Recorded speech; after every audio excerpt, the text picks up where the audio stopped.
Hello, it's me. It's that D-O-double-G. It's not, I'm not a dog. And I'm not on my own. I'm not all alone because you are here. But it's not just you. I also have you. Hey, you. Hello! Hey, you! There you are. It's you. It's me. I was just minding my own business.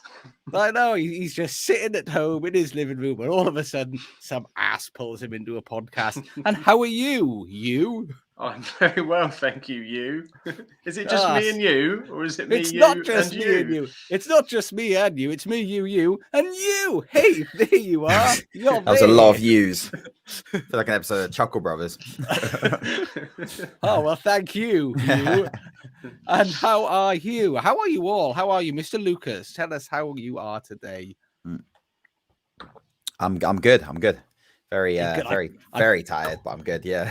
Caught in mid-gulp there. And to everyone watching, thank you for joining us. This is the Absolute Football Podcast. I know I haven't been here for a while, so you might be thinking, who's this strange man? But I am here. It is the same pod that you love. The same pod that you love. And the man that we all love to love is Mr. Sam. Mr. Sam. How are you, Sam? I'm not too bad for Monday. I'm doing good. Ah, good, Sam, I am. And do you have green beans and ham? I have nothing in my cupboards, let alone green beans or ham. Well, that is sad. That is sad. But Mr. Lucas has more than that, and he has a wonderful tip. If ever you need to cook food, you don't know what to cook. What do they do, Lucas? Oh no, I don't know if I should say it. It might not be too happy about it. Me sharing this information. You know what? I'll explain it without referencing the specific thing. But there is an AI bot out there that can help with recipes. Begins with C and ends in T, and that's all I'll say. Okay. hopefully there's more than two letters in the middle here. Not that word. We're gonna move swiftly on. This is what happens. I need Charlotte here to sort of keep us all behaving. We all need to behave better. The adult in the room. That's what we need. That's what we all need.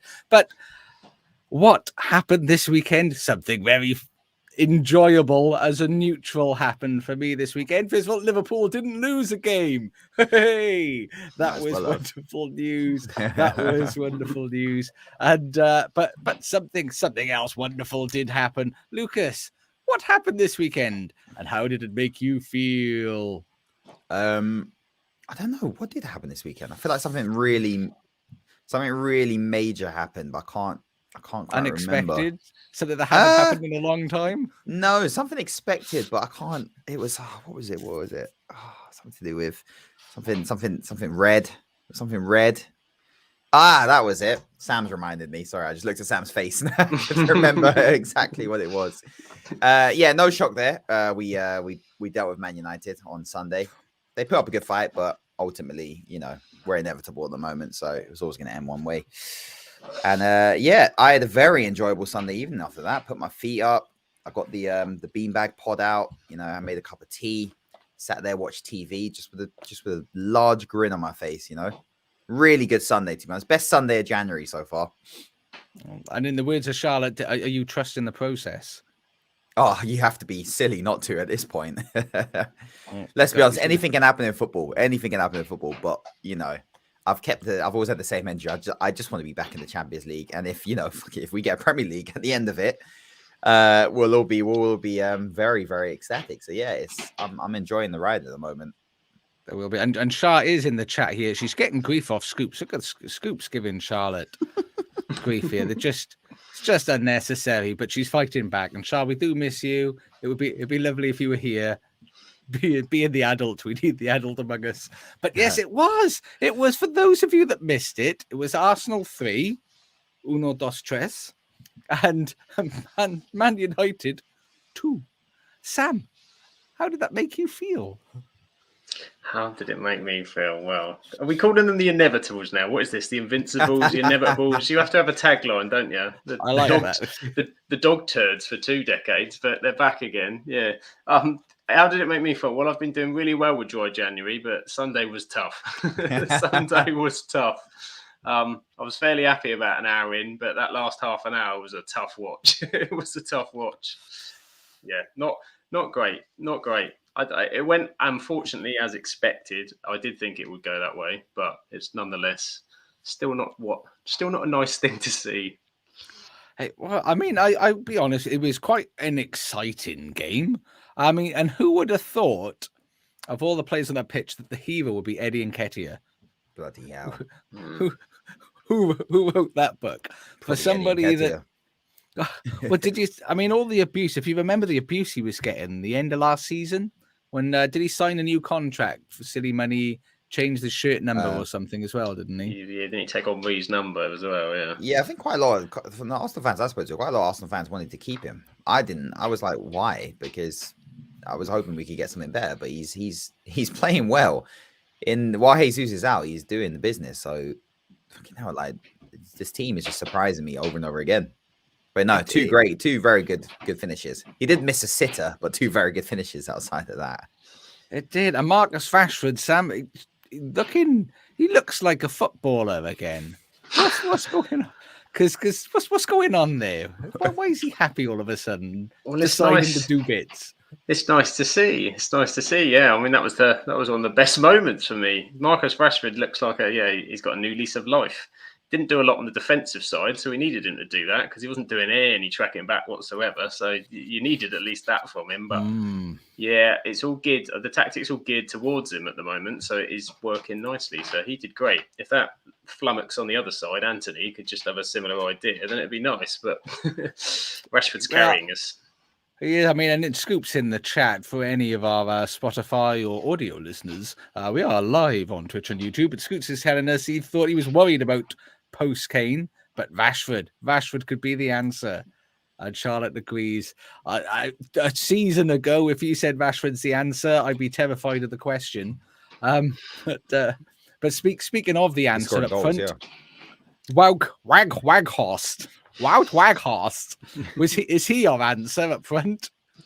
He's a short-term answer, I think. I thought he was all right at holding the ball up. He's just never in the box at the minute because he's dropping so deep to pick it up. I think he did all right in parts of the game, but they're always going to go for a loan signing, and they had to get something like that in because Martial ain't it either. So there's some gaps. There were some promising things, but there's clearly some jigsaw pieces that aren't quite fitting at the minute, and we're making do.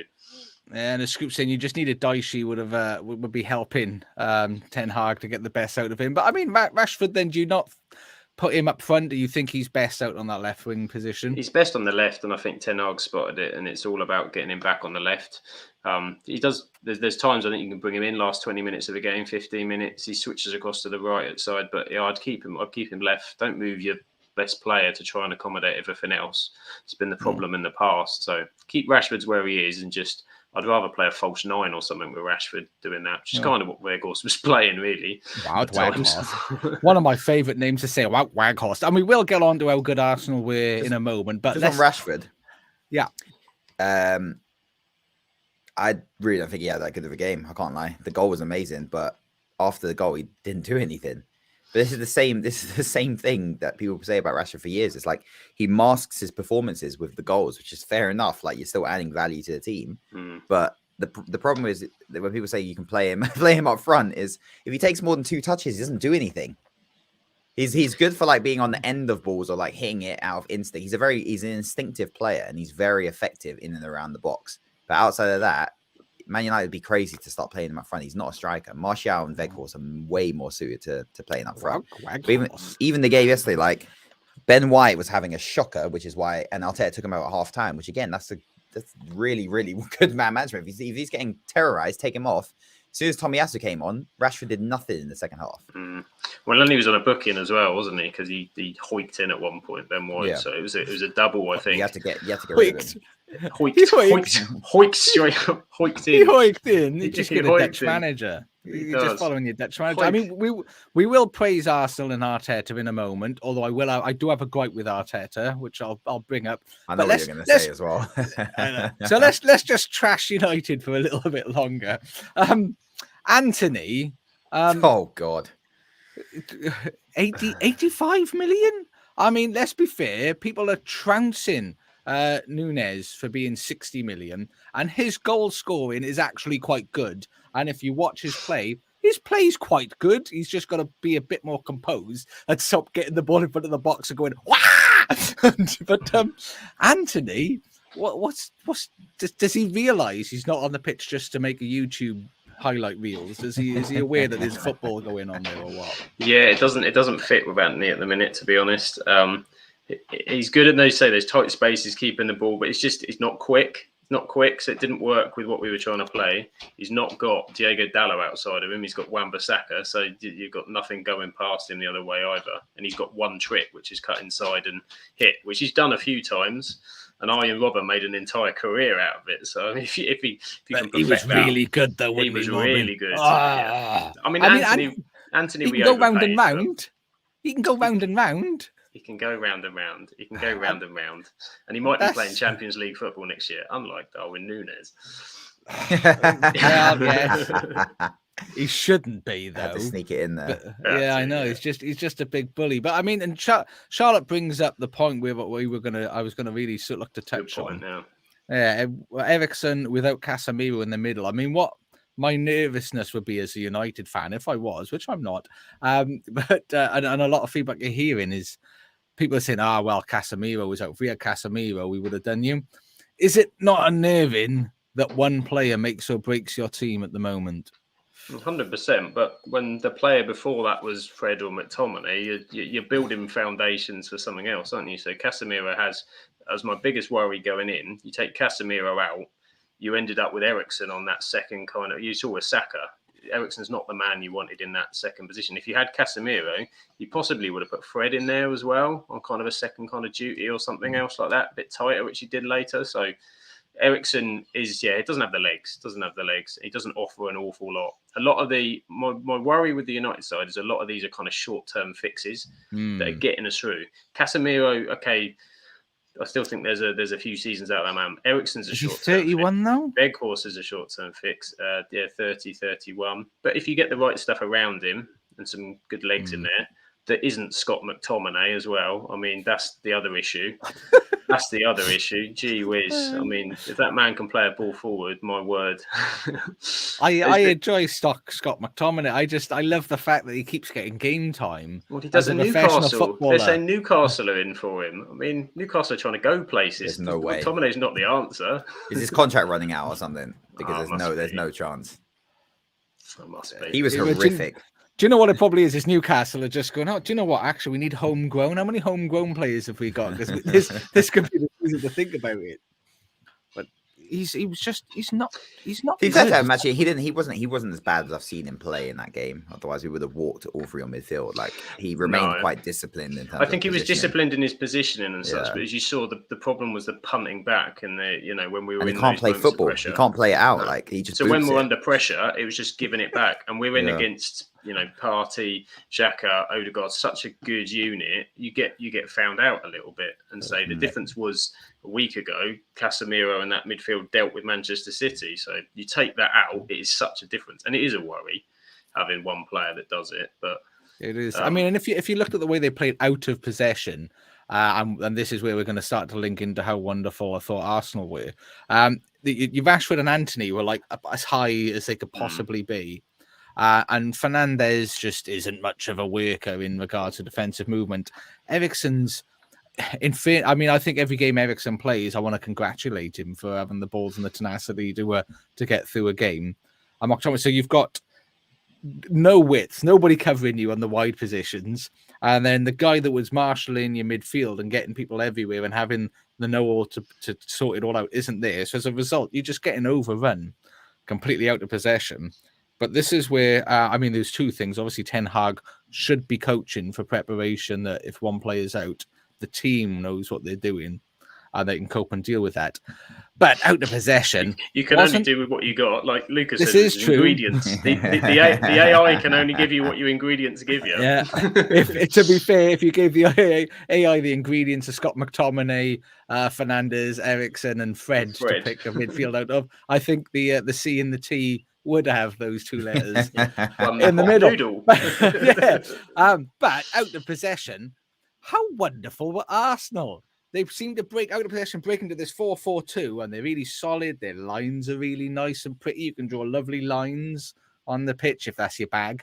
And they just thought they were so disciplined. And what I've really, really enjoyed is just they've got a lot of tenacity and they work hard, but they're really well drilled and they're really well coached. And they seem to have the maturity and the composure to deal with a game that their manager doesn't at the moment. I knew that's where you were going. No, but I think you're spot on. That set of 11 players and Ketty are in there. Like they everyone knows exactly what their role is. They're very well coached, and they're all playing as a unit, both defensive and attacking wise. I think the Zinchenko addition just completely revitalizes our midfield when he drops in and adds an extra piece, and he's running forward through the middle. He offers width when he needs to overlap Martinelli, which we don't necessarily have on the other side, which I find a little bit odd. I mean, I think Ben White's been amazing at right back this season, but it's a very defensive sort of like system in terms of what we have on that right. So you kind of just leave Saka 1v1, which is working so far. And for some reason, United weren't really doubling up on Saka. They were doubling up on Martinelli, which I thought was odd. But Saka got the goal, but even before that, he wasn't necessarily getting. Who did you have on the left? Luke Shaw was doing a decent job for most of it, because I was surprised that they weren't doubling up on Saka, and Rashford doesn't track back, so it was always going to be Shaw versus Saka, but no one overlaps. And I think that's Ten Hag going, Ben White's not going to overlap, so Luke Shaw, just deal with him, and we'll have to double up on Martinelli because Zinchenko is going to be in the middle just waiting for a pass. So our position, we were great. I think we were a bit shaky. I mean, United definitely. Have to respect United. United definitely scared us. I haven't seen us play like a bit. What it is? It's the loose passes. I haven't seen us do like a lot of our players just giving the ball away and like under no pressure and things like that. And Partey was just in the first half was just passing the ball to United players over and over again. He was bad, wasn't he? Yeah. So he got megged. He got megged as well. Ben White had to be stripped off at half time. So I think United definitely. They shook us up a bit in that first half, just the way you were playing. And when you were I was impressed with how United were holding the ball, but we just looked solid. And I didn't really see United getting a goal. And obviously the Rashford one, I mean, that was out of nowhere. And the second one, again, mistake from the goalkeeper. But we did what we've been doing all this season, especially at home. It's just, we just play with intent and aggressive in terms of like how we're attacking. So it was a great game of football. Yeah, I mean, I've heard a lot of people say it's like the old derby, the old games of old. United Arsenal. Was it? I didn't care enough to get that involved in those games. No, it was. It was very. They're always exciting, aren't they? United Arsenal games. There's always something going on, and there wasn't maybe so much of the challenges and the fire, but there is a rivalry, and it comes out of a different thing to the Arsenal, Tottenham, the United, Liverpool. It's a different kind of rivalry, as you say. And it's been a while since we've had a game like that meant something to both teams. It's the Ferguson-Wenger since Ferguson. I mean, even before you had a little bit of it, but I think Ferguson and Wenger really spiced it up. They spiced it up and it was marketed very well by the Premier League. And the 2000s, it was all late 90s, 2000 was all Arsenal, Man United just battling it, and the games were nasty. They're vicious, and the Spurs thing is like. It's geography only because they're shit. They don't win anything. So it's not like we're competing with them for trophies, or we're not shopping at the same supermarkets as Spurs.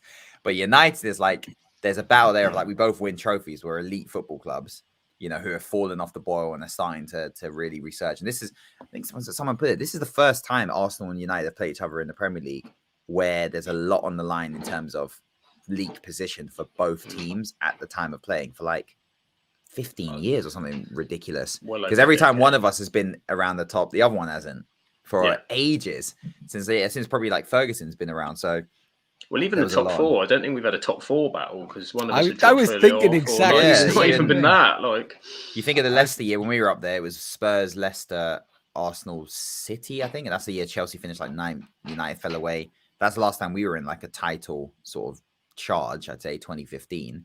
And then United have had you had the year you finished second, we finished 8th. Was that the year, or was it the year before we finished 6th?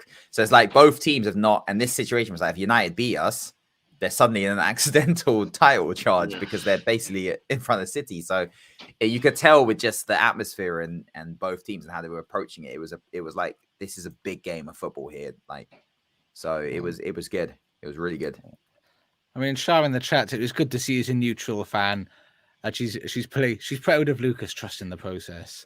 You just got to trust, and we'll touch on that process. I mean, as I said at the start, I think the Arsenal show they're well drilled, they're well coached, and I mean, and I think we said right. I can't even remember if it was this pod or the last one where we spoke about the all or nothing, where you saw how intense and how hard Arteta worked with the team and how much passion he put into it. Do you think there's too much passion on the side of the pitch? And how is he getting away with just too much? Because no, he does take the piss. They're so lenient with him because he's completely out of his technical box and running up and down the pitch at like every decision, and he doesn't get anything for it. So I get why people are pissed. Yeah, I think Shaw fouled Saka, and it was a foul, and he got carded. It was a soft one. I saw that one. Yeah. Why are you running like a lunatic? He sprinted down the touchline. It was literally just a touch. It was like a foul, but it's like there was no aggressive thing there. I don't. That's the one thing I've got to be honest. It's winding me up a little bit now because I mean, as a Liverpool fan, Klopp gets a lot of abuse. And rightly so. Sometimes I think if I was a fourth official, he'd scare the shit out of me. You also influence. You do influence the decisions of these, by acting that way because you get the crowd behind you and things like that. So it is a form of manipulating the decisions, and look, it works in favor of my team. But I'm not just gonna lie just because it's my team. Like I think it is bullshit. Like any manager is doing that. Just fucking stay in your box. Yeah, there's lines there for you to see them, and it's just that's my little gripe, to be honest. Otherwise, if Liverpool weren't doing so bad, well, I think because Liverpool are doing so bad, I can actually enjoy Arsenal a little bit because we're not competing with you, are we? Let's be fair. So I can enjoy the football a little bit more. But so well done, Arsenal. Well, I hope you enjoyed it, Lucas. Do you both, from outside, do you think we're going to win the league this season? From what you've seen so far, that was the best team I've seen. And we talked about out of possession, but the speed at which you move the ball, the problems that you create defensively, and how you've got that kind of tactics set up that if you solve one problem, you've got another. So it's like what you were saying with the width. If we pushed Shaw out really tight to Saka, then Odegaard and whatever get in the space in between the centre back. And then you've got Nketiah playing on that 6-yard box, giving Odegaard the space to move. And there's so many problems with Arsenal. So, yeah, it's only halfway through the season, but the amount of points that you have, the one question that we all have is what happens when the loss comes, which over the course of a season, unless you're going to go the whole nonsense again in the second half, does that change anything? For that to happen, someone else needs to be a juggernaut coming through, and City could do it, but there's not enough trust there that they will do that yet. So for me, it's Arsenal clear favourites. It's that blip, isn't it? Like Wednesday, and I think we saw a little bit of it with the Southampton draw and then the Leeds game, which in theory we were awful in, and those were the two. And then it just you usually have it. Even City have every year. They have these games where they draw with Everton, or Wolves go and beat them, or Palace beat them. And the rest of it, we haven't had that at all this season, I'd say. But I think you've got such a constant threat. You're the only team that we've played where I thought you could hurt us at any moment going forward. You could hurt us at any moment. Even City, I was watching going fairly comfortable with how we're playing, the patterns of the play. But Arsenal, the way they're moving it around, you just think, even at the end, I wasn't actually that disappointed when the winner went in, as strange as it sounds, because I felt it was coming. I knew it was coming. You just kind of go, they're going to get us because this is relentless. So it's a big challenge for a lot of teams yet to face. So I'm glad we played you twice, to be honest. And if you look at the style of football, it's the style of football that wins. I mean, if you look at when Liverpool won the league and the style of football Man City have won the league playing, it's that fast, just relentless pressure all the time. And the thing that burned out Liverpool and has burned out City on occasions is once people get tired. You get a lot of games, people get tired, and if you get an injury, that's still my only risk with Arsenal. You only need one player to go out, and I think these in midfield, I just don't trust there's enough in midfield there with Odegaard, Xhaka, and Partey. It's a squad depth. It's always a squad depth. It's two key players out at the same time, which has happened to every other team apart from. We've been very lucky with injuries. we get about 8. They ours is just none of them getting injured. So there is that question of it can happen. Lose Partey and Xhaka at the same time. What we're back to Lokonga and Elneny. Like that's a severe drop in quality. They could get through the whole season though, because I think this is a little bit with Liverpool. The season Liverpool won it, everyone was fine. Salah, Mane, they barely rotated. You used like 15 players, wasn't it? And exactly, that was the key in the core. And then you might suffer for it in a few years down the line, but right now they could. They're at the peak of their fitness, as long as no one smashes through them. Yeah, and Charlotte says she thinks Arsenal deserve it. She wants them to win. I'll cry my eyes out if we win the league this year. We'll do a pod special.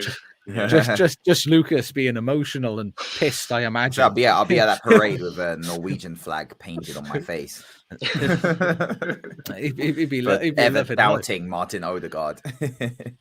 Yeah, I mean he's been superb. I've thoroughly enjoyed watching him, and I'm glad he's realised that hopefully Bellingham will realise Real Madrid is the wrong move for a young player wanting to develop. Question here for you, though, Lucas. What do you think of the Trossard signing? Right, so this signing, everything around this signing annoys me. Not the signing itself. I love the signing because I love Trossard. I think he's an absolutely brilliant footballer. And I think the fact that we've got him for less than 30 million, he's 28 years old. Belgium, he should be starting in that Belgium team. And when he plays, he's one of their best players, even though the rest of them are useless. And then, we've seen the goals he scored in the Premier League for Brighton, both footed as well. What annoys me is the sudden it's just Trossard. I'm getting from no other fan base is they're really trying to downplay this signing. I've noticed it a lot with this one. Is I'm so confused. I'm like, how on earth are people not saying we've literally bagged Trossard? Like everyone has him in their fantasy team, but no, it's fine. He's not that good because he's just gone to Arsenal now. But we've all got him in his fantasy team because he's just an absolute baller. But he is brilliant. I think it's gone under the radar. And I'm like, I can't believe we've actually signed him. He's brilliant. And I love Lallana going, he's a tosser anyway. We didn't want him yet. He wanted out. I think people. I get the whole attitude. It was clear. He said he wanted to leave, and it was he wanted to leave. That's why he was dropped. They didn't say he didn't apply himself, which it happens. I don't know why we're pretending like he's the only footballer to ever do that. It's happened to some of our favorite footballers do it. When they want to go, they want to go. So I think in his prime, Premier League proven, current international, has played at multiple tournaments, World Cup, Euro, and he can play across that entire front four. We can play him in the Odegaard position. We can play him on the right, on the left, or we can play him as a false nine for less than 30 million as well. I'm struggling to see how this is not an excellent bit of business in the January window. I rate it. I think it was a really good move. I do like him. This is one of the signs I think I've seen, most impressive ones I've seen from Edu and Carl. They did it so quickly as well. It was almost like the Mudryk thing. They were like, no, okay, bang, Trossard, go. There was no kind of crying about it, walking around. They had the second target ready, flipped it out. And you haven't overpaid. You've paid the price where if he comes and he gets injured or he just doesn't really fit in, it's less than 30 million. That's nothing in today's day. It's been unnerving me, the work that Arsenal have done in this transfer window, and annoying me because we could do with some of that. I got to keep bringing it back. Liverpool are doing so bad. Let's just get it out there. We're doing really bad. It's winding me up. I've been scrolling since the start of the podcast to find out where you are on the table. That's how bad it is. Why don't you just go and nab Ward-Prowse? Just literally. Yeah. I'm looking at Southampton. I'm like, why is he still there? They get relegated. That guy is too good. He walks into your midfield as well. He's the exact profile midfielder Liverpool need as well. He's like he reminds me of Henderson, but better at set pieces. Much better technically. And then you've got the set pieces, and he's got legs. He could be your new genie with the added thing that he'll score a free kick, and his corner delivery is an absolute joke. I know, but we're like, no, we've signed one player that'll do us for now. We got Oxlade-Chamberlain. So I think his contract's up soon, isn't it? I think next season. How has it not been up? I don't understand. Have you given him 3 extensions? What's going on? I know Milner's going to be here indefinitely. he's player coach Milner. He is. He's going to be there. He's going to be 40, 50, 60. The Steve Claridge of your. Mind, how old was Big Teddy? Big Teddy was playing. Well, Milner always does. He had a good game until the Ukrainian Messi came on. And absolute. I mean, what the hell was that? What's going on there? I generally watched that and I was like, you've got to be kidding me. Was this the guy that everyone was? I was like, this is. I was having flashbacks to Eden Hazard.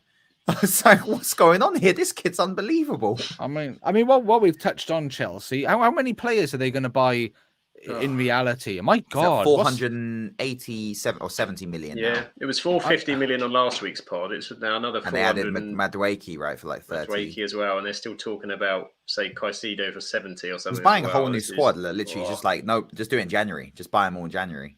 But he's like trolling as well. He was trolling Arsenal with the Mudryk thing. I was just thinking, this is their CEO. I'm like, what's going on? This is football is football. You can pay your way out of trouble, and I think he's gone that route. He's got to just buy as many good players we can find, and just just make it work, because he's got the opposite problem for your AI. He doesn't know what to suggest for the recipe because there's just too many options. Too many.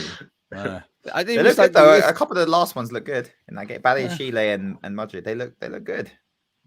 And it's just annoying. It's like Liverpool. Annoying, yeah. At Liverpool, our squad's thin. Everybody's injured. People are getting old, and they're like, "Hang on, one at a time. We'll do one at a time.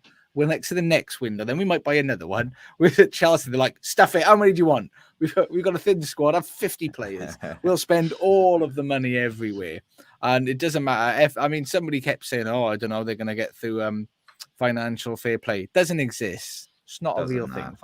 That's your signs like Liverpool team don't spend that much money, and it's like your last two have been Nunes and Gakpo, and it's like you signed two guys they're the same player, they can't finish. Just like they're quick and they got good movement, but they just I don't mind headlights in the box.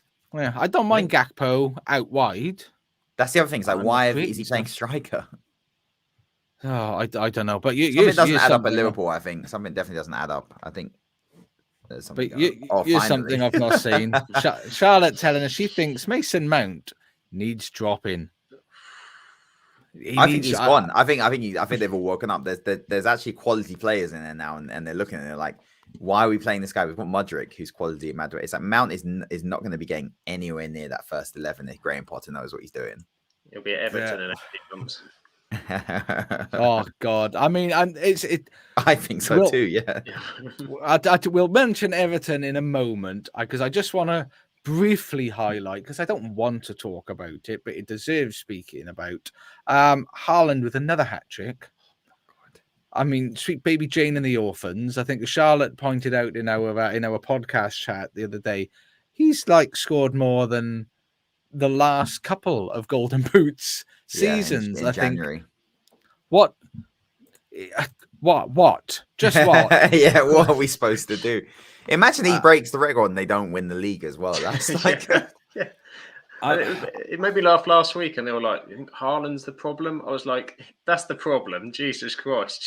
I'm sure you can find some other solutions around if that's your problem. My word, I know, and it's. I tell you what made me giggle. If anybody listens to Talk Sport, I'm not going to slate Talk Sport. People have their views, but Gabby Abonglahor, a person who shouldn't be allowed to talk about football unless he's doing it for the laugh. I think he is just doing it for the laugh, Gabby. He said, and I quote almost verbatim, "I'd like to see Man City play without Haaland this week and play in the way that they were last time with the false nine. I'd see how they do to see if they do any better without him." He's one of the 0.6%, isn't he, that doesn't have Haaland in his dream team? Yeah, he's like that 1 week. In certain games, like in the United game, they should have taken him off and gone for the false nine. But like, why would you start like that when you've got an absolute unit of a striker up front? Yeah, we've got probably the best striker and finisher of the ball anywhere in the world at the moment. But do you know what I really want to see? I want to see him not there.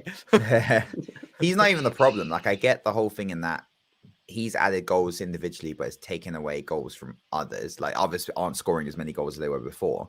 But I don't think it's a case of like similar with Ronaldo at United, where other players were just going through. It's a case of the two guys who scored goals secondary to Aguero for the last 3-4 years. Who were they? It was Sterling and Gabriel Jesus.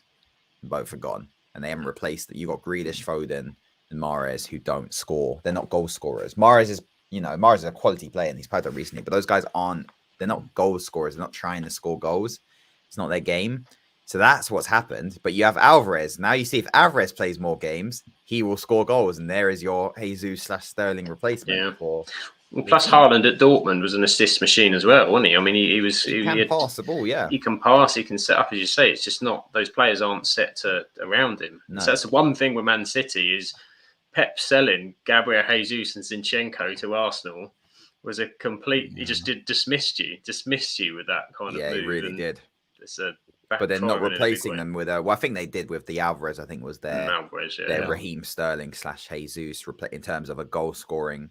And I think Pep's trying to figure out how to play him and De Bruyne and Haaland, because I think Alvarez is a problem if they get him in that team alongside Haaland. It's another, and Mahrez is just on fire at the moment. So, and De Bruyne's just such a beautiful passer of the ball, and his assists are just he melts me. He's a caresser, isn't he? He's a caresser.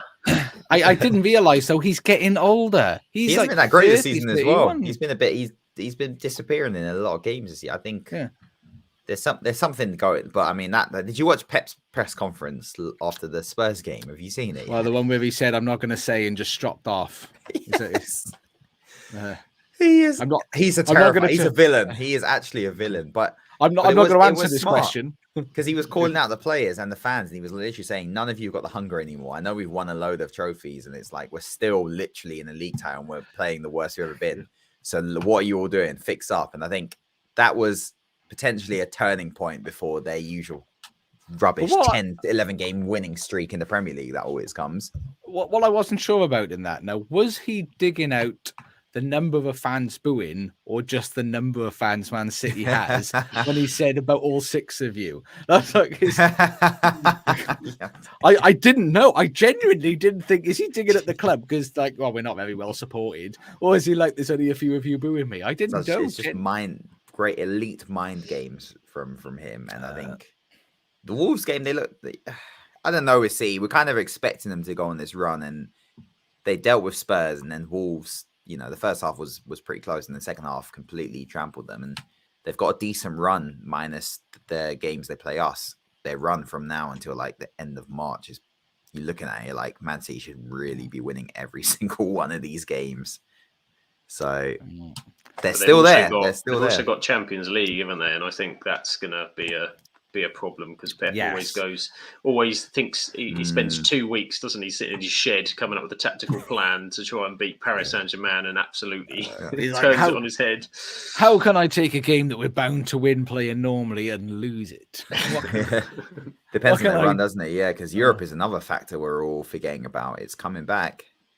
And City squad, City one of the rare teams where you're like, the fact that they play midweek does not affect their team on the weekend. It's the one thing I'm looking forward to. It's the only time we win games, really.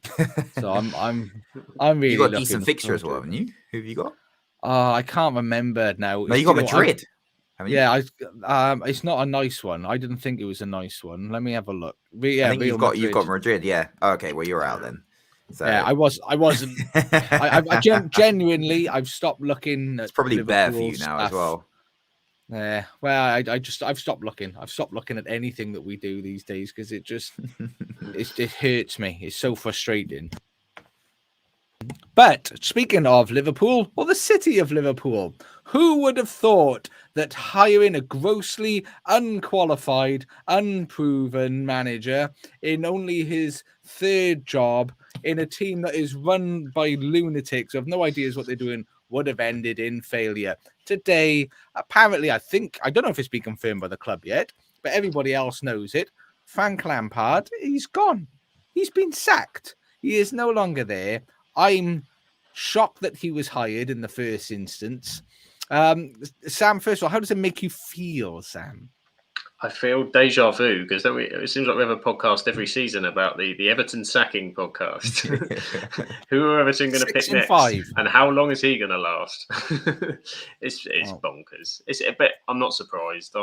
We said it last week. It was a matter of time. And I looked at that West Ham fixture and thought, West Ham aren't winning games. And I still feel they're going to beat Everton. So, yeah, inevitable. No, 6 in 5 seasons. 6 in 5 seasons. He can't get another. I mean, it's just. Can he get another job? I just despise the. I like Lampard as a player, even though he played for Chelsea. But the fact that he went to Derby and, I mean, they missed out on promotion. So it's not like, they were doing all right, but it's not like he suddenly took Derby from nowhere. He borrowed half of Chelsea's youth players. Exactly. And he was just their first team the next year. He did the year. senior affiliate football manager hat. Yeah. And then he gets the Chelsea squad, the Chelsea job. And it's like, why? And we just coast along in this. We'll just coast along through this Chelsea. And then completely failed there. And then he gets the Everton job. It's like, what is going? And also, it serves Everton right, because I don't like to, hope the teams get relegated and stuff. But Everton are a club that are always nasty whenever we play them. They're dirty every time we play them, kick our players and everything. They're like the new Stoke whenever we play them. So I have no issue with them disappearing. But also, if you're in a relegation battle in the Premier League, why would you hire Frank Lampard as your manager? There are so many, honestly, like Sam Allardyce, even if it sounds silly, you've better chance of surviving if you get someone who's done it before. Who thinks we're struggling in relegation? All I'm going to do is a person who's not only never coached in relegation, they've never been in a relegation battle. They don't even know what it is. They've got no idea about relegation. It's absolutely insane.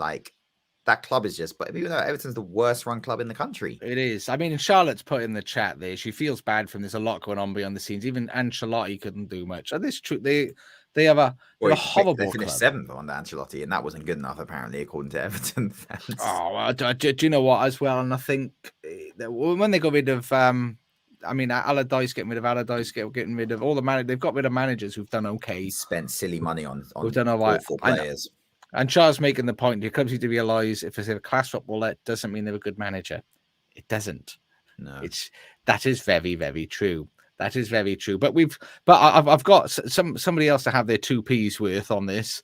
It's not just you and you and you, but there's also you. Hey, you. Hello. Frank Lampard. Should he have been sacked? He has been sacked. It was confirmed at about 3:00 this afternoon. That's when it all came through and it all kicked off at base where I was. So, interesting. Right decision, do you think? Honestly, yeah. Or to be fair, I agree with Shaw and you guys. Just because they're a good footballer, it doesn't mean they're a good manager.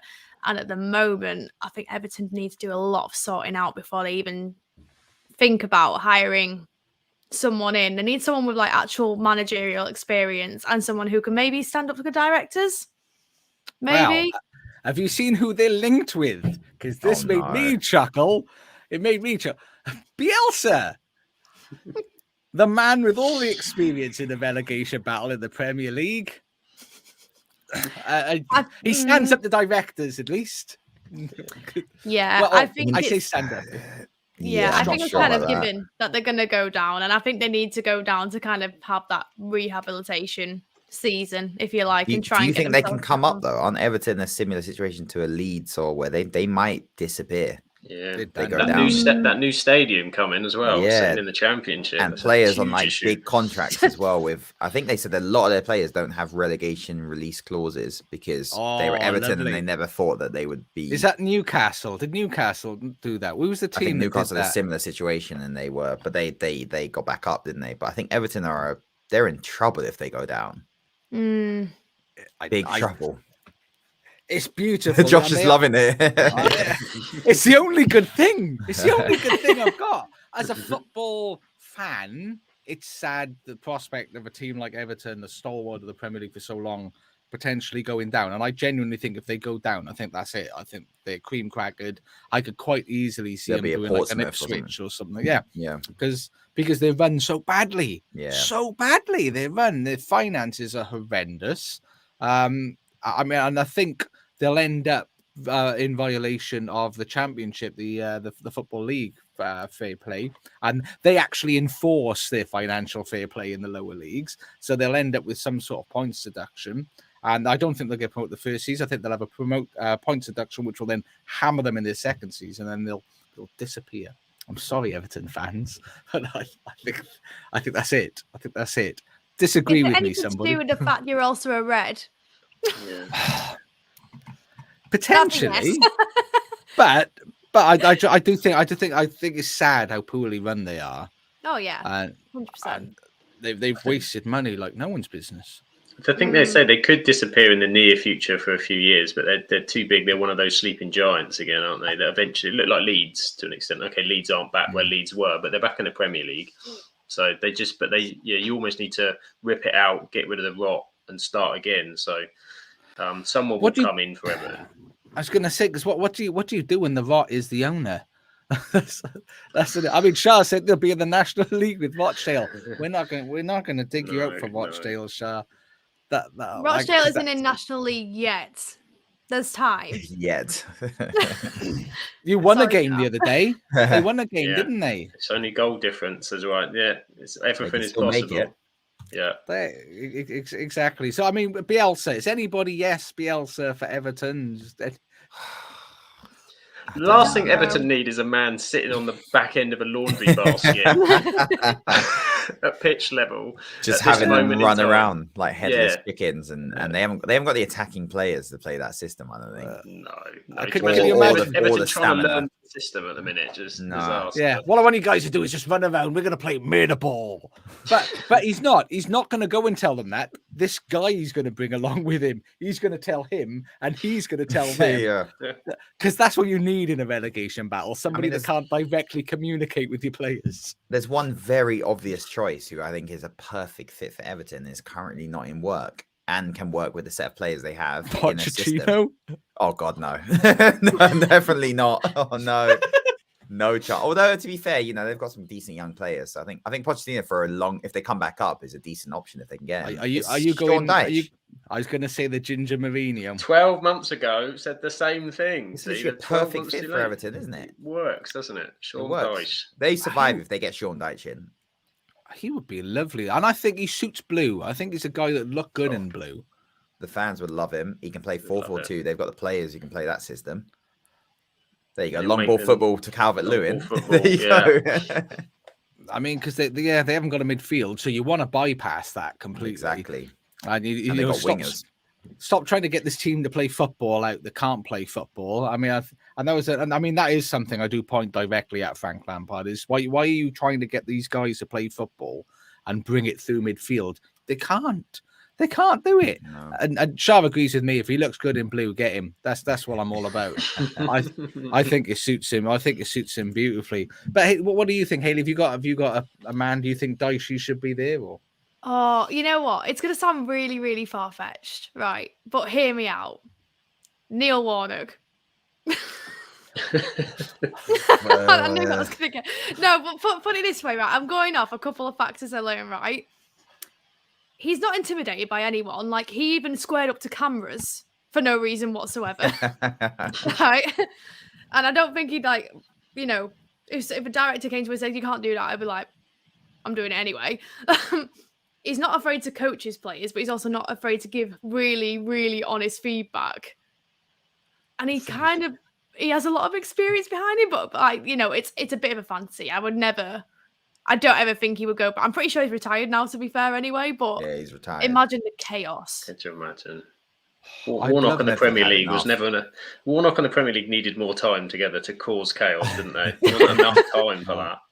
Well, I blame Man United for spoiling that for everyone anyway. You blame Man United for everything. That was your fault for breaking transfer rules. What about Alan Pardew? Isn't he managing Greece? Oh, God. For going down that route. Neil Warnock was a joke suggestion. I don't actually think he'd be very good at Chelsea. I've got a potential number. What about Ralph Hasenhüttl? Right, he'd probably take on 2 other jobs at the same time. That potentially could work, to be honest. I don't know, because he wasn't very great with it was Southampton. Wasn't he? He got sacked from Southampton. Yeah. But he was there a long time, I think, and it just kind of ran its course, I think. But look at them. They're not exactly doing better without him. No. Well, yeah, true. But they are in a very similar position to Everton, apart from the fact that they might not collapse. They've got the worst. They've got the worst squad in the league. Southampton, even worse than Bournemouth. And here's a good suggestion. I love Big T, Tony. Big Tone. Yeah, you don't see enough Big T anymore. As a fellow Welshman, I like it. If you listen to Peter Crouch podcasts, there's some good Tony Pulis stories on there. I would. He knows how to keep the team up, because what happened to Stoke when they got rid of him? How did Stoke do without Big T? Yeah, true. Stoke with him, Stoke without him. It's been a while though, hasn't it, for him in the Prem? I just think Sean Dyche is like the obvious one. I don't understand why. I think they said that he's among the candidates. They're looking at Everton have come out. It's what you know where this club is just what goes through their heads. They've come out and said Thomas Frank we admire Thomas Frank and what he's done at Brent, as if he would leave Brentford to go and manage a relegation battle at Everton. They should be like, yeah, we admire Jose Mourinho. Yeah, exactly. and Pep Guardiola. To be fair, they probably could get Mourinho actually. Frank's a good manager. I think he can do a Potter and sneak even like a Liverpool or something if he continues the way he's going. I'd take him with football's very good. And he's got a very well-run club behind him, and they have a clear model and and to go and leave that to go to Everton, it'd be like, geez. There we are, Martin in the chat. As long as Everton stay away from is that how do you pronounce that? Schumacher. I would say Schumacher. Schumacher. That's what I was going at. But at Plymouth, you don't mind who takes the job. He's a former Everton. Yeah, do you know what? They're not going to look lower league. Everton think too highly of themselves. They're going to be looking like legitimately at like high level managers, and who's going to go there? You'd be mental. I think you'd be mental to destroy your career by going to Everton. How bonkers does the Ancelotti thing look now? Where Ancelotti is for Real Madrid, winning the Champions League again, that he was there a few years ago, and that was the start of collapse. Yeah, they go Ancelotti to Benitez. If you would look at your club of managers, so we've had Ancelotti and Benitez, you'd think, not too shabby that. And then you say, yes, but the club is Everton, and they're 19th, and they're awful. Duncan Ferguson, player coach again. Probably work, to be honest. You know what, actually? I don't think he'd go for Everton. I don't think for 1 second he'd go for Everton. But who's just retired from football? Or playing football? No. Ronaldo. Ronaldo. Technically, yeah. Well, that's not who I was going at. Gareth Bale. Is he going to turn manager? Gareth Bale is manager for Everton. I would love nothing. Down the course, lads. Grab your clubs. I know, but the thing is, like, he hasn't necessarily got an experience managing, but then, like, imagine if it turned around, like, well, give him a punt. See, I mean, like, if one club's going to do it, I could see that. Bale ain't doing that. I don't want to. I'm not Bale. I don't think Bale's working. I think he's just going to chillax. There's no golf courses up in Liverpool as well. I think not too many around there. Oh, there's bound to be. There's bound also, to be. Isn't he in LA? Imagine convincing him to move from LA to like where Everton is. No, God blimey. I mean, Martin in the chat, he thinks Everton and Plymouth, they'll both be in the championship next season. They will. They will both be. No need for the smiley joking face. And I said, could they shock the world and bring in Stevie G? Imagine.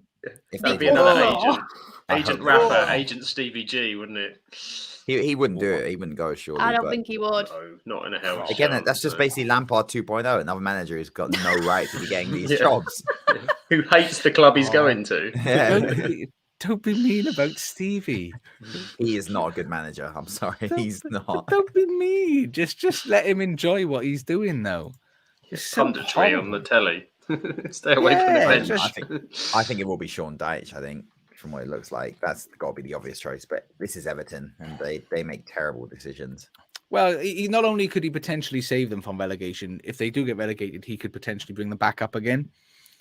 Yeah. And so I do think he's the man. That's where we're putting all of our dollar bills, y'all, on Sean Dyche, the Gino Mourinho. But moving, well, while we're on Everton, we're on the subject of championship football. I'm underprepared today, so hopefully Sam's prepared and is able to show us some of the lower leagues, so we can have a look at what's going on there at Burn. Is it Burnsalona at the moment? Is that the right terminology?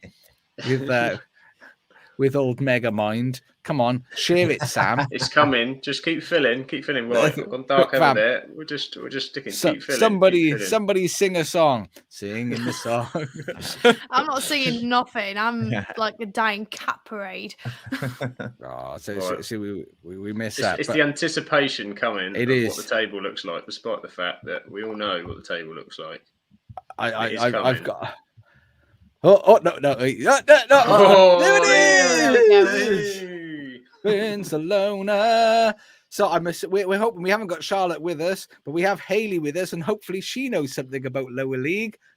What's been going on? I know plenty. I've got you covered. Right. So this weekend was a very interesting weekend for lower league because probably half the matches were postponed due to icy pitch conditions. So there's going to be a lot of games in hand. Sheffield United played on the Friday, so that was fine. I say that I think they will be successful in promotion if they keep playing the way they're playing.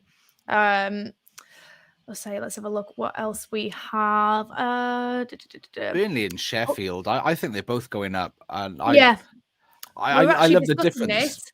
We couldn't find a time where both Sheffield United and Sheffield Wednesday were promoted in the same year. It could be a first. Could be. Which we'll see the streets of Sheffield red, white, and blue.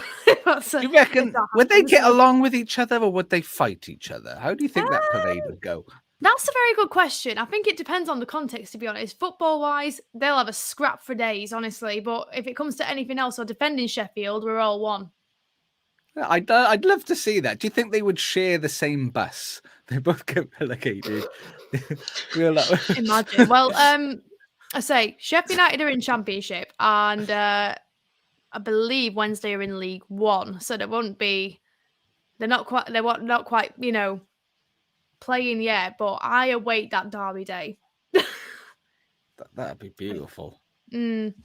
But yeah, it's been Huddersfield was called off. I think they'll play Blackpool, and they're both in the relegation zone, so that's a game that both need.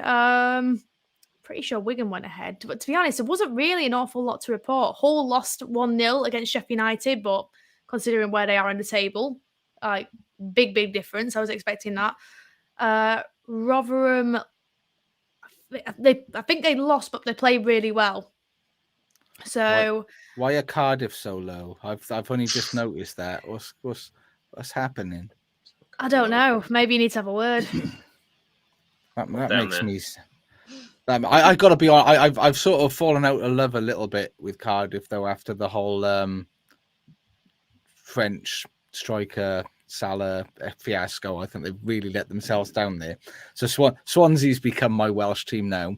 But yeah, I don't like Welsh teams being so low. That makes me sad. Fact about that, actually, the guy that was flying the plane was actually from the village that my parents live in. It's not nice. It's not nice. It was a very dark couple of weeks when that happened, actually. Everyone was like. Is there nothing more exciting than other than Burnley are doing wonderful and well done, Megamind. Still my favourite comment I think we've ever had on the podcast. That's still one of my favourites. So show us League One. What's going on in League One? Well, I'm not sure which way the pack is, so this could be any league. This could be a mystery league that's coming up. So we'll wait and see. And it is it's League One. League One. There we go. All right. Okay. Again, quite a few that were called off. Barnsley won. They did very well. Sheffield Wednesday won as well, I believe, as well. Obviously, I know all these because I cover them every Saturday. I think, was Lincoln City called off? I've got a load of them. That's League Two. I love Plymouth being at the top. Look at that. Smashing it still. Oh, big up the boys in green. That is lovely to see. No, come on, we've got to be Team Bolton. Ah, yes, okay, here we go. So, Bristol Rovers and Wycombe Wanderers were postponed. So, that didn't really matter. Lincoln City, yep, they were against Burton Albion, and that was also postponed. Morecambe versus Port Vale was also postponed. Peterborough United postponed. And that was pretty much it for League One. So, there wasn't really that much football going ahead in League One, if I'm being totally honest with you, because half of it was cancelled for another day and probably be a Tuesday night game. Most of them. Right, so go for. Oh, we're so sorry. Why is Doncaster Rovers still in red? Because they play in red. We have them in red because they're in red, and Rochdale are in blue because they're associated with our podcast, you see. I can change the colour next week if there's a particular colour you would like for Doncaster. I can select a number of colours. Speaking of Dolly Rovers, postponed, but they actually cancelled the game on the Friday night, which was met with uproar, but actually turned out to be the right decision in the end. So that's all right. Oh, let's have a look. Barrow and Salford City were called off, as was Bradford City and Carlisle United. Crewe Alexandra and Stockport called off. Dolly Rovers and Tranmere called off. Grimsby Town and Harrogate called off. Newport County and AFC Wimbledon called off. Northampton Town and Mansfield Town called off. And Sutton United and Crawley Town called off. And Walsall called off. There was only about 3 or 4 matches that were actually played in League Two over the weekend, so a lot of them have got a game in hand. Charlotte wishes their games. And do you know what? I'm just looking at Rochdale's the fixture list. Oh my God, it's horrible. They got Carlisle, who is sitting in 4th, Salford City, who I'd love them to be smashed, but they're in 5th. Northampton Town, as you can see, in 3rd. And Leighton Orient, who are 1st. And it's not till really, Gillingham. You play Gillingham then. So you've got 1, 2, 3, 4 horrible games on the bounce there for Rochdale. It's hurting my heart a little bit. I never gave a crap for any lower league team until we started doing the pod with Charlotte. And now I want Rochdale to do well. And when they don't, it's making me sad. And you can see Charlotte's not trusting the process here. It's just not trusting the process. You got to trust the process, Char. I mean, do we know anything what's happening at Rochdale at the moment? Are they just playing bad? Do we know? I mean, I'll let Char comment on it as well, but I think it's just a case of they're just going for a really bad season, a really bad run. It happens to the best of them, doesn't it? So it's sad. How are Donny Rovers doing? Much better than people expected. They got off to a really shaky start, to be honest with you. And I honestly thought they were going to be in the lower half of the table. I thought they might have actually been with Rochdale at one point, but they've seemed to have scraped it back because they let go of their old manager. Can't remember his name now, even though I used to work with him, which is really annoying. Steve, yeah. You know, Steve. Good Steve. It's not Steve. Oh, that's going to really annoy me. Gary McSheffrey, that was it. Let it go, Gary McSheffrey. Oh, Gary. Yeah, Gary. Gaz. Gaz. Yeah, let it go, Gary McSheffrey, which is weird because like back end of last season they were doing quite well. They seem to be doing all right under him. No, it's definitely safe. And then beginning of this season just all flopped. Now Danny Schofield's in, and wasn't the best start with him, but they seem to be getting better, and now the transfer window's opened. I think they might get a few more in. We shall see. And I mean, Martin's telling us in the chat, so first lost to second. It was a big weekend for Stephen Arge. And Charlotte's tactical analysis, we're just crap. It's sad. Well, it's a sad time. It's a sad time. And what we'll quickly look at, if you've got other leagues here, Sam, we'll quickly blast through some of these just so we can touch on some of the naughtiness aboard. Speaking of naughtiness, they are in a different colour, the naughty colour. Very naughty. And they were doing so well. They started to play football again. I mean, they were just getting there. They were. I mean, Lucas, give us if you can. Do you want to give us a really quick overview of what's happening in the league before we then lay into Juventus a little bit? I mean, Napoli are just unstoppable. They're just an unstoppable force at the moment. Special K and Osimhen are they're just taking the piss in this league, to be honest. So I think might be too early to say, or it might not be, but I think Napoli are going to win it this year. 12 points clear with a game in hand over AC Milan. AC Milan just don't really up for it. Inter, both of them just inconsistent. Roma, no, I just think again there's something's off at Roma. I don't think their defense is good enough. And Atalanta and Lazio, never good enough. Juve were probably the closest contenders, to be honest, in terms of who could go on a run. But yeah, deduction, which means, Sam, we've got an even bigger problem in the Europa League because they have to win that. They do. And they've got all the players coming back as well. Yep. They have to win that Europa League. They've been naughty boys. So for anybody that isn't aware, so Juventus were docked 12 points or 15? 15, wasn't it? It was 15.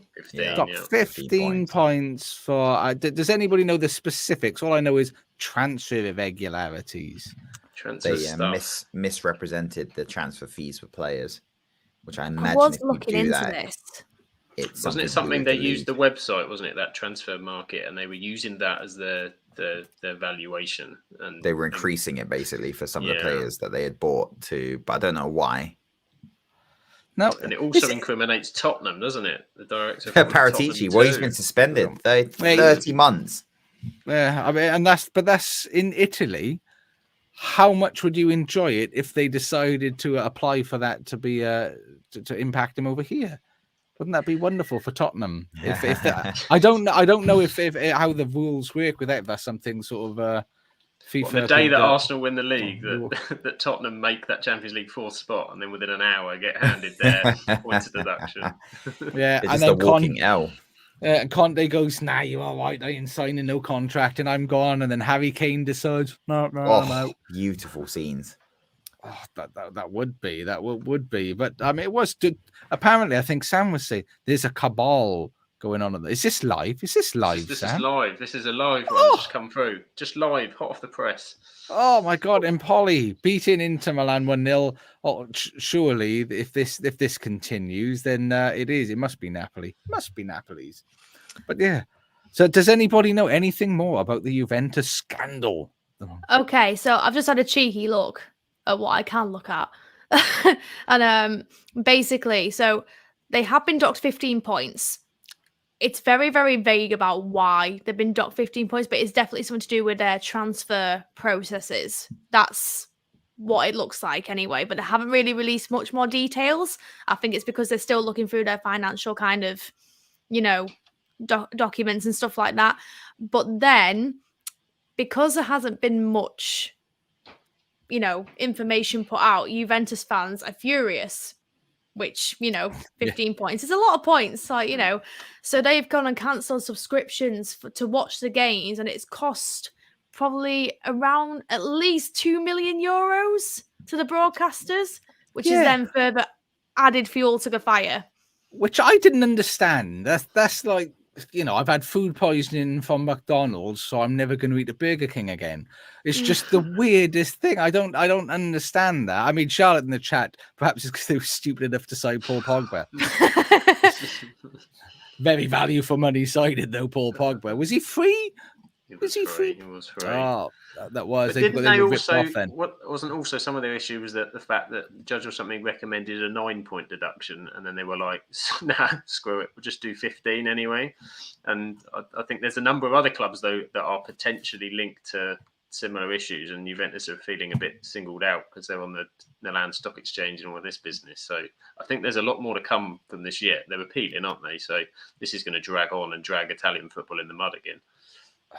It is, and it's a shame. I mean, because we've been saying all the way through the pod of the last couple of episodes, however many there's been, how exciting and interesting Italian football has become. And almost unpredictable up until Napoli decided to tear it up. But on the whole, the last season or two, it's been quite exciting, and it's been really interesting to see it. It's a shame that this is happening now. I mean, Martin in the chat very.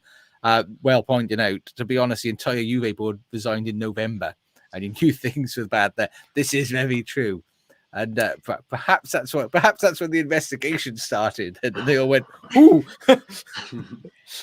I've just had a cheeky look at their Twitter to see if there was any kind of clues, and there was a statement from the chief executive. I might say this wrong, so I apologise in advance. Maurizio Scanavino, I think his name is. Maurizio. That one. The second one I'm not going to know. You've got to say it like that. You've got to use the hand motions. Radio broadcaster can't pronounce names, right? But basically, he's done a very lengthy statement, which I've clicked on. I'm not going to read it out because I'll be here for all night. But having a quick scan, like most football club statements, it tells you nothing. And just basically said, this has happened. We condone this. We can't tell you why it's happened, but I'm saying this anyway. This is basically the gist of what I'm getting, having just a quick scan through. But that is on Juventus' Twitter, and it was 22 hours ago. That was at the point of this going out. So, yeah. Other than that, it's just a load of players fist pumping the air and going woo in pictures. So I think they're just tending to be like kind of avoiding it by the looks of it. Well, it's not good. It is a shame. It's not very nice. But Juventus, stop doing naughty things. Just do everything. I mean, this is the Juventus, by the way. They had that transfer back and forth with Barcelona to try and balance their books, if you remember, selling one player for one value, buying one for another to try and offset the value and balance the books. That's the sort of team it is. Got history. So, what do you expect? What do you expect? But it is a shame. Let's move us along, Samuel. What's next? Who knows? La Liga.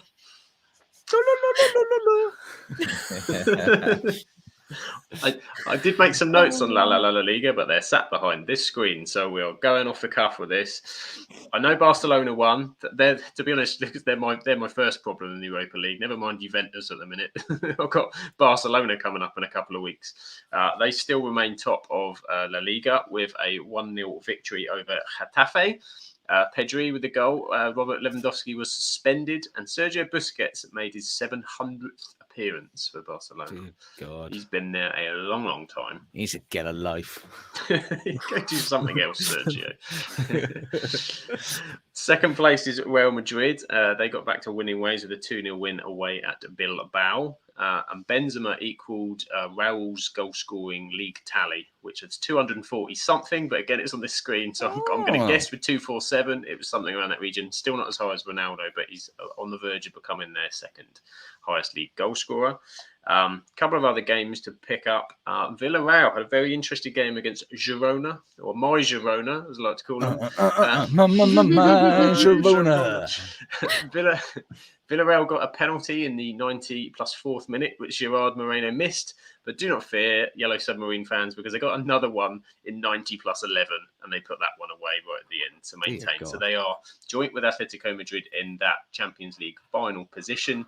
And the retirement home of Sevilla are out of the bottom three with a huge victory over 10-man Cadiz, who were in 90. So it was expected, but they had to wheel out Ivan Rakitic out of their retirement home to take a penalty just before the final minutes of the game to get Sevilla out of it. But yeah, a week ago they were sat here. If they'd have drawn with Cadiz, then they would have been in real. But it's still really tight, that whole bottom half. Really, to be honest, it's only 4 or 5 points. So a couple of wins for Sevilla, and they'll be up here. But they're another in the. I think they're still in the Europa League as well, aren't they, Sevilla? Cool. Look at Sociedad go. Sociedad, they're having a real good season, well above Atletico in the mud a little bit. Yeah. Did I see they've got Memphis Depay now as well? He's gone there. That's a strange switch. So crooked this. I mean, Elche 6 points is hilarious. La Liga's quite a grey area for me. Did you say one of them was nicknamed the Yellow Submarines? Mm-hmm. Yes. Villarreal, I believe. Villarreal, yes. Is that the original home of Unai Emery? The kit's yellow, I guess. Oh, is that it? Or they just really like the Beatles? I think there's a history somewhere. But I'm hoping it's more than the fact their kit is yellow, because that is poor. One thing I do want to know, though, so I wonder if Atletico Madrid and Real Madrid are a little bit like Sheffield Wednesday and Sheffield United, and they like proper hate each other. Yeah, no, they do. They're nasty. Yeah. Not as much. I don't know if it's on par with El Clasico or maybe a bit less, because I guess Atletico Madrid weren't necessarily competing with them. No, it's probably one of those that's more Atletico's towards Real, isn't it, than the other way round, perhaps. Yeah, I think Real and Barca just tops it. Until they started to get involved again. I can't see their fans scrapping in front of the market on a Saturday afternoon. No. Real and Barca, though, I didn't think it's scrap, but I mean, ever since when Figo moved from those clubs, he They threw didn't they throw a pig's head at him? Yeah. How do you get a pig's head into a stadium? First of all, well, yeah, exactly. What's in your duffle bag, they sir? threw a pig's head at him during the game. When I don't know what I was expecting. To Madrid. But it wasn't a pig's head. That's like proper mafia wake up horses. Yeah, just a bit. Sort of business going on there. That is full on stuff, absolutely full on stuff. And I'll update that because that's not the correct score. There is a live score coming in live. It's coming in live from the Liga right now. We've had an equaliser. Valencia versus Almeria have equalised with Chumi. Chumi has equalised for Almeria. So 1-1 between Valencia. And I have looked up why Villarreal are called the Yellow Submarine, and it was because they scored the goal and some fans started playing the song, and that was it. That's even worse than just a kick. That's even worse. And so apparently, Beatles then. I wasn't and apparently they started singing "They are Villarreal, they are yellow, they are yellow," like to the tune of the song. Apparently it fits. It fits. And they could have just put Coldplay on and they'd have been fine, you know. Coldplay. Yeah, it's just good weird. try. Charlotte, I'm assuming this is part of your conversation that I missed when I was looking up. I was looking at why a Villarreal called the Yellow Submarine. I look across and I just see a pig's head. I'm assuming you were talking about Barcelona and Real Madrid and the old Figo story there. Yeah, that's the one. And I agree. How they ever got a pig's head, I think that's exquisite. How you can get in with a pig's head and. I mean, they're pretty fast and loose in speed on most things. But I mean, is someone going to stop you though? Because if it's cooked, you're just like, well, it's my snacks. So it's just dinner, mate. When I go to the game. So it's not a security will go. That you're not bringing that in here. It's like that's a rather large bag of pork scratchings are coming in with this. Well, maybe he brought the whole pig and he was just like, I think it's safe to say on that day, stadium security was quite literally on its knees. Well, do you know what? I would highly recommend on Netflix you watch the Figo documentary. And when you watch that and you see all the passion and intensity, you can see at that point, the way the fans were, the security was probably like, you can come in whatever you want, mate. Yeah. Just because there's like, 10 stewards to every 2,000 fans. They're probably like, nah, that's fine. But someone coming with this big pig, I'll give you the pork scratch. You can have the crackling after, mate. Bring your own hog roast. Come on in. Yeah. Crack on. Yeah, that's what I'm doing. I'm not going to throw this onto the pitch, honestly. What's that machete for? Just stripping the meat down. Just chucking ham sandwiches all around the stadium. You can see somebody like chopping the right. We've taken the head off. We've cleared the carcass. Everyone's had meat. What should we do with this head?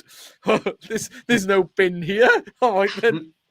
And there you go. That's the true story. That's what happened. There was nothing to do with Figo. True story that may not be true. just extreme littering. Allegedly. Oh dear. Anyway, football. I have one more league for you. One more league for you. Yes. And here's the return of the Bundesliga. And it was a return of the Bundesliga, and Union Berlin won a game.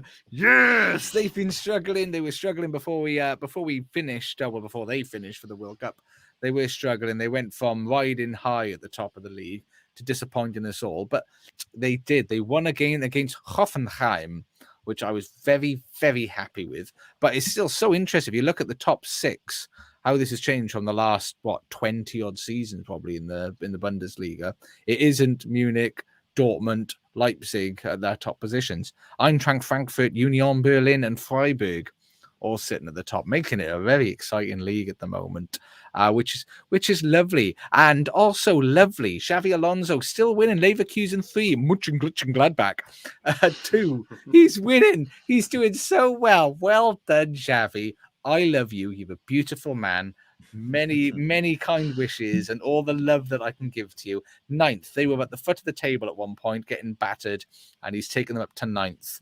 Well done. And that, I got a feeling that was this is his first full managerial job. So he is the exception, I think, that proves the rule at the moment about former footballers becoming managers. I'm not going to jinx him any more than that.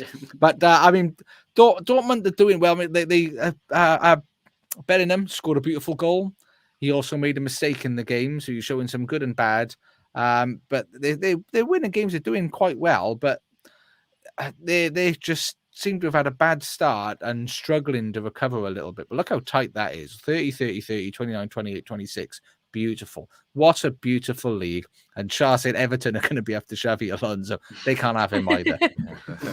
They can't. I didn't know Xavi Alonso was still going, to be honest. Like, he's smashing it. He is. He was at Real so bad. Real Sociedad, I think, was one of their youth coaches. And before they got poached for Leverkusen, and he's been doing beautifully. And we're not going to cover Ligue 1, are we? PSG, they still top in France. I might have one more for you. There they are. PSG are top. Well done. Nobody cares. You've spoilt Ligue 1. You feel ashamed of yourself, you Qatari owners. You just wrecked that league. Wrecked it for everyone. Because now no one cares, and no one ever will again. And anything other to add on Ligue 1? No. That's it. That's it. And that's your fault, PSG. You've spoiled your own country's league. Feel ashamed. But that was football. We talked about football, and lots of lovely football. Sam, where can everybody find you if they want to talk to you about football? Up the FM Ducks. You can talk to me on Twitter. You can check out me on YouTube or on the website, upthefmducks.com. Just everywhere. Up the FM Ducks. Up the FM. And Lucas, do you just talk football? Where can people see your football? You can find me streaming on Twitch at Crab Dribble, and you can find me on TikTok now as well at Crab Dribble _ because once again, the name is taken. It's just such a popular name. It's such a popular name. And when I was selecting it, I didn't think that. I was like, oh, I've got something here. Nope. And Hayley, where can people find you? And are you talking football? I sometimes talk football. I sometimes do. So Twitter is Hayley_Grice. Instagram is It's Hayley Grice. And I'm on TikTok, which generally speaking isn't football related. I just take the mick out of people instead. It's just Hayley Grice _. Yeah, so if you want to see Hayley bullying people, look at No. I didn't say bullying. It's gentle mocking. Gentle mocking. I love that. Respectful commentary. Just Which highlighting now, things. After we finish, I'm going to be going on my profile and checking that it's safe. And I am FMFO official everywhere you want. I'm not doing a lot at the moment. I've been doing a lot in life, which just means I'm not doing a lot socially, but I'm around. Abuse me, be nice to me, whatever tickles your pickle. I'm there for you to tickle your pickle. FMFO official, and we are the Absolute Football Podcast. Be careful what you wish for. Yeah. FMFO, OnlyFans. Hey, if it pays. But of course, you can follow the podcast on Absolute Football Podcast on Twitch, YouTube, Spotify, Amazon, TikTok now as well. We're on the TikTok. Oh, we're TikToking the TikTok. Sounded like my grandma then. We're on the TikTok. The old TikTok. Tiki-tocky. Oh, we're ticking, baby. Where else are we? And what are we on Twitter? We're like an Absolute Ball Pod, I think, on Twitter. Yep. So look us up there. Join us. Be everywhere. Thank you very much for joining us. Trust the process. We'll see you next time.